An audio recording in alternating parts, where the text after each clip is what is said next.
product, there are many benefits for the whole company, ranging from ease of use to very attractive promotion. First of all, let me introduce Toyota marketing staff. I am Delva Nabila as the marketing staff. I'm Rifan Waili as a marketing staff. I'm Widya Dani as a marketing staff. I'm Anisha Putri Ramawati. I'm a marketing staff. I'm Alfredo Pangestu as marketing staff. So, let's see what our presentation. Oke guys, pertama-tama saya akan menjelaskan tentang company profile. Toyota adalah salah satu produsen mobil terbesar di dunia. Perusahaan yang bermarkas di Tokyo, Jepang ini didirikan pada 28 Agustus 1937, 82 tahun lalu. Pendirinya adalah Hiroshi Toyoda. Toyota pertama kali berdiri di Indonesia dengan nama PT Toyota Astra Motor atau TAM pada tahun 1971. Didirikan sebagai hasil dari kemitraan antara Toyota Motor Corporation atau TMC dari Jepang dan Astra International. Berikutnya yaitu visi dan misi. Visinya adalah yang pertama, menjadi perusahaan manufaktur paling kompetitif di Asia. Yang kedua, menjadi perusahaan manufaktur global yang mempertahankan dan terus memperluas bisnis perusahaan. Yang ketiga, menjadi perusahaan terdepan dalam pengembangan teknologi mobil ramah lingkungan di Indonesia. Berikutnya yaitu misi. Yang pertama, untuk berkontribusi lebih kepada bangsa dan Toyota global melalui pembuatan model lokal. Yang kedua, berkelanjutan yang memenuhi harapan pelanggan dan pemerintah. Yang ketiga, meningkatkan ekspor dan pengembangan sumber daya manusia. Selanjutnya yaitu produk. Dalam hal produk, Toyota telah lama dikenal sebagai produsen mobil yang berkualitas dan dapat diandalkan. Produk-produk Toyota memiliki kualitas yang tinggi dan didukung oleh teknologi canggih yang terus ditingkatkan. Produk Toyota juga memiliki beragam pilihan yang dapat memenuhi kebutuhan konsumen yang berbeda-beda. Untuk meningkatkan efektivitas strategi produk, Toyota terus melakukan riset dan pengembangan produk yang inovatif dan memenuhi kebutuhan pelanggan. Toyota juga memastikan bahwa produknya dapat diandalkan dan aman untuk digunakan dengan melakukan uji coba dan pengujian yang ketat. Selain itu, Toyota juga memberikan garansi dan layanan purna jual yang baik untuk produknya. Hal ini memberikan kepercayaan tambahan pada konsumen dan meningkatkan loyalitas pelanggan. Dalam implementasi strategi produk, Toyota juga memperhatikan aspek desain mobil. Desain mobil Toyota selalu mengikuti tren terkini dan selalu mempertimbangkan kenyamanan dan keselamatan penggunanya. Selain itu, Toyota juga memperhatikan aspek lingkungan dengan mengembangkan teknologi ramah lingkungan untuk mobilnya. Dengan fokus pada produk yang berkualitas dan inovatif, Toyota telah berhasil membangun citra merek yang kuat dan terpercaya. Keberhasilan ini menjadi bukti bahwa strategi produk yang efektif dapat membantu meningkatkan pangsa pasar dan keuntungan bisnis. Selanjutnya adalah tempat. Tempat atau lokasi di mana produk dijual merupakan faktor penting dalam strategi pemasaran karena dapat mempengaruhi ketersediaan produk dan aksesibilitas konsumen untuk membeli produk. Toyota memperhatikan lokasi dealer resmi Toyota yang tersebar di berbagai daerah di Indonesia. Dealer resmi Toyota tersebar di kota-kota besar dan kota-kota kecil sehingga dapat mencapai konsumen di seluruh Indonesia.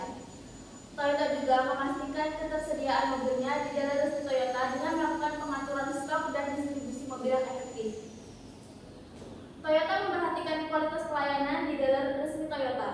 Toyota menjamin bahwa dealer resmi Toyota memberikan pelayanan yang baik dan profesional kepada konsumen, seperti memberikan informasi produk yang lengkap, test drive, dan layanan purna jual yang baik. Selain itu, Toyota memperhatikan kualitas tempat produksi mobilnya. Toyota memiliki pabrik produksi mobil yang modern dan dilengkapi dengan teknologi canggih di berbagai negara termasuk Indonesia. Hal ini membantu memastikan kualitas produk yang baik dan dapat diandalkan. Toyota juga memperhatikan lokasi tempat promosi mobilnya seperti showroom dan pameran mobil. Toyota memastikan bahwa showroom dan pameran mobil terletak di lokasi yang strategis dan mudah diakses oleh konsumen. Dalam implementasi strategi tempat, Toyota juga memperhatikan penerapan teknologi digital dalam menghasilkan produknya. Toyota memiliki situs web resmi yang mudah diakses dan memudahkan konsumen untuk mencari informasi produk dan lokasi dealer resmi Toyota. Dengan mengadopsi strategi tempat yang tepat, Toyota dapat memastikan ketersediaan produk yang baik dan aksesibilitas konsumen yang mudah untuk membeli produknya. Selanjutnya yaitu harga. Bagian implementasi strategi marketing Plus7P pada model Toyota adalah harga. Penentuan harga yang tepat sangat penting dalam strategi pemasaran karena dapat mempengaruhi keputusan pembelian konsumen dan menentukan keuntungan bisnis.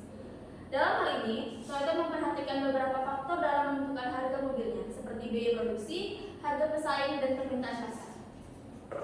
Harga mobil Toyota biasanya sedikit lebih tinggi dibandingkan mobil pesaing di kelas yang sama. Namun, harga yang lebih tinggi ini dapat diterima oleh konsumen karena merek Toyota dianggap memiliki kualitas yang lebih baik dan dapat diandalkan. Selain itu, Toyota juga menawarkan variasi harga untuk mobilnya, tergantung pada fitur dan spesifikasi mobil tersebut. Hal ini memungkinkan konsumen untuk memilih mobil yang sesuai dengan kebutuhan dan budget mereka. Toyota juga memberikan penawaran khusus dan program diskon yang dapat meningkatkan daya tarik produk dan membantu meningkatkan penjualan. Toyota juga mengadopsi strategi penerapan harga dinamis, di mana harga dapat berubah tergantung pada faktor-faktor seperti persediaan mobil dan kondisi pasar. Dalam implementasi strategi harga, Toyota juga memperhatikan kebijakan harga untuk mobil bekasnya. Toyota memberikan harga yang wajar dan kompetitif untuk mobil bekasnya. Dengan memberikan perawatan trade-in dan program layanan pembayaran jual yang baik, dan mengadopsi strategi harga yang tepat, Toyota dapat membangun citra merek yang kuat dan memenangkan kepercayaan konsumen. Keberhasilan ini membuktikan bahwa strategi harga yang efektif dapat membantu meningkatkan pangsa pasar dan keuntungan bisnis yang dimiliki oleh brand Toyota. Selanjutnya yaitu promosi. Promosi merupakan elemen paling penting dari strategi pemasaran karena dapat meningkatkan kesadaran merek dan menarik minat konsumen untuk membeli produk. Di mana dalam hal ini Toyota melakukan berbagai kegiatan promosi untuk memasarkan mobilnya, seperti iklan di televisi, radio, dan media cetak. Toyota juga menggunakan strategi promosi online melalui media sosial dan situs web resmi Toyota. Selain itu, Toyota juga melakukan kegiatan promosi di tempat penjualan mobil, seperti showroom dan dealer resmi Toyota. Toyota juga melakukan promosi melalui berbagai event seperti pameran mobil, test drive, dan kegiatan promo pembelian.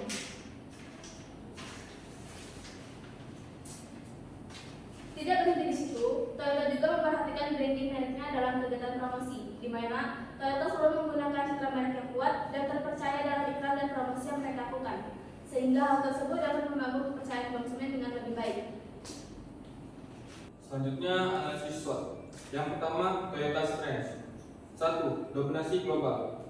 Perusahaan yang mendominasi pasar mempunyai pengaruh terhadap pesaing dari Asia hingga Eropa, Afrika, dan Amerika. Mobil Toyota dijual di lebih dari 170 negara di berbagai kawasan dan 10,5% pasar global. 2. Keanekaragaman yang beragam. Toyota menawarkan berbagai macam kendaraan, mulai dari Corolla hingga Prius, Camry, Land Cruiser, Scion, Hilux, Supra, dan masih banyak lagi. Model mobilnya berbeda-beda, termasuk sedan, truk pick-up, dan kendaraan off-road. Mereka ditenagai oleh listrik, hibrida, bensin, atau solar, sehingga memungkinkan perusahaan yang melayani konsumen di seluruh pasar otomotif. 3. Kepemimpinan yang efektif. Kepemimpinan dan struktur organisasi Toyota yang kuat telah memungkinkan perusahaan menghindari gesekan dan kekacauan yang terjadi di perusahaan otomotif lain seperti Nissan. Kepemimpinan dan struktur telah meningkatkan stabilitas perusahaan. 4. Merek yang kuat. Memiliki pengenalan dan kesadaran merek yang kuat akan meningkatkan nilai merek dan berkontribusi pada keuntungan dengan penjualan yang lebih tinggi. Toyota dianggap sebagai salah satu merek yang paling terkenal secara global dan menurut laporan terus menjadi merek mobil yang paling berharga di dunia dengan nilai merek sebesar 75, miliar US dollar. 5. Pemimpinan teknologi. Terlepas dari predikatnya sebagai salah satu produsen mobil terbesar di dunia, Toyota adalah inovator, disruptor, dan pemimpin dalam bidang teknologi. Dari Prius Hybrid hingga RIV4 dan Corolla, Toyota telah memproduksi dan menjual lebih dari 20 juta hybrid sejak tahun 1997 dengan beberapa pesaing mengandalkan teknologi hybrid mutakhirnya. 6. Rantai pasokan yang luas. Toyota telah membangun rantai pasokan global yang luas dan terbaik di industrinya, mulai dari bidang manufaktur hingga pabrik perakitan, outlet, cabang, dan vendor suku cabang mobil. Pasokan global perusahaan memungkinkan ketahanan dan meminimalkan risiko berbasis pasar. 7. Kemampuan produksi tinggi. Dengan kapasitas produksi yang lebih tinggi, diperoleh stabilitas dan fleksibilitas dalam penjualan yang menghasilkan keuntungan lebih tinggi. Toyota memberikan persaingan yang serius kepada para pesaingnya dengan kapasitas produksi yang tinggi, hampir 10 juta mobil per tahun. 8. Posisi keuangan yang kuat. Toyota memiliki penghematan uang serta dibandingkan pesaingnya, sehingga menawarkan fleksibilitas dan stabilitas jangka panjang. Pada tahun 2022, peringkat isu Default Rating atau IDR Toyota oleh Fitch Rating Internasional adalah A+. Selanjutnya, Toyota Weakness. 1. Ketergantungan yang berlebihan pada pemasok. Agar berhasil, produsen mobil global harus bergantung pada pemasok bahan mentah yang lebih murah seperti aluminium di seluruh dunia. Ketergantungan Toyota yang berlebihan terhadap pemasok membuat perusahaan menghadapi berbagai risiko, termasuk menghentikan produksi jika pemasok mengumumkan pemogokan atau gagal mengirimkan bahan-bahan penting tepat waktu. 2. Buruknya pemasaran mobil ramah lingkungan. Meskipun Toyota memproduksi kendaraan ramah lingkungan dengan menggunakan teknologi kendaraan ramah lingkungan yang canggih, perusahaan tersebut gagal mengiklankan dan meraih pangsa pasar yang berarti untuk teknologi yang diminati ini. 3. Cacat manufaktur. Tingkat penarikan kembali kendaraan yang tinggi dapat menghancurkan reputasi produsen mobil, sehingga memaksa pelanggan untuk bermigrasi secara massal ke pesaingnya. Toyota memiliki tingkat penarikan kembali yang tinggi dan menarik kembali sekitar 3,9 juta kendaraan pada tahun 2022 karena kerusakan pompa bahan bakar dan dapat menyebabkan kemacetan. 4. Pemasaran yang tidak efektif.